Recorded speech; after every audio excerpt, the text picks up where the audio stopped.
L'esclavage et la naissance des royaumes et empires Peuls. Qu'est-ce qui pousse les populations à s'agglomérer et se constituer en royaume ou en empire? Essentiellement et fondamentalement, la cause derrière la naissance de royaumes ou d'empires est le contexte d'une grande oppression et persécution. On assiste alors à l'émergence de leaders très charismatiques, ceux-ci fondant leur vision soit sur une théologie ou une philosophie unificatrice. Contrairement à la propagande qui veut que les Peuls soient apparus au XVIe siècle simultanément dans toute l'Afrique d'est en ouest, en réalité les Peuls ont toujours habité la bande géographique appelée Sahel. L'ancienneté de la présence Peul dans l'axe sahélien de l'Afrique se perd dans la nuit des temps. En temps de paix, les populations vivaient disséminées en îlots géographiques pastorales. Quelle fut la persécution subie par les Peuls qui les a menés à se constituer en royaumes et empires? L'esclavage. L'essentiel des royaumes et empires Peuls entre le Xe et XVIIe siècle furent des réactions sociologiques à l'industrie de captifs nord-sud et au commerce triangulaire, et c'est d'ailleurs ce qui explique la propagation fulgurante de l'islam alors utilisé comme théologie rassembleur et unificateur de défense. Les persécutions et oppressions sont facteurs d'unité. 1. L'état théocratique du Bundu, signifiant le puits en Peul, de 1660 à 1890.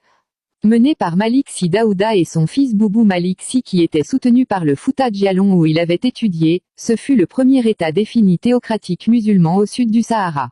Ce royaume s'établira en rempart contre l'esclavage pour toute personne qui y pénètre.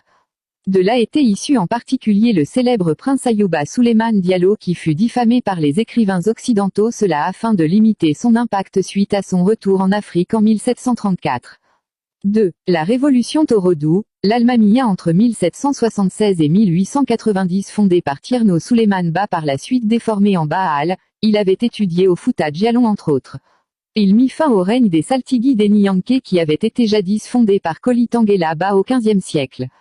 L'Almamiyya Torodo au Fouta Toro comptant 9 provinces a permis de mettre fin à la traite esclavagiste européenne et aux razzias esclavagistes par les morts dans l'actuel Sénégal-Mauritanie. 3. L'imamat du Fouta Djallon de 1725 à 1896 comptant 9 provinces.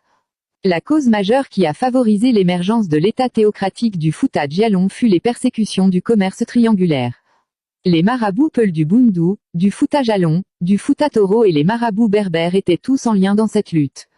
En particulier en Guinée, les captifs étaient acheminés par les îles de l'Os au large de Conakry. Ce commerce prendra son essor au XVIe siècle et en réaction la fondation de l'imamat du Fouta Djallon s'effectuera au XVIIe siècle. L'état théocratique du Fouta Djallon négociera même la création d'une monnaie divisionnaire pour les échanges entre les indigènes et les colons afin de stopper le troc humain-marchandise. Il faut remarquer que même certains types de bovins américains ont été prélevés au Fouta Djallon.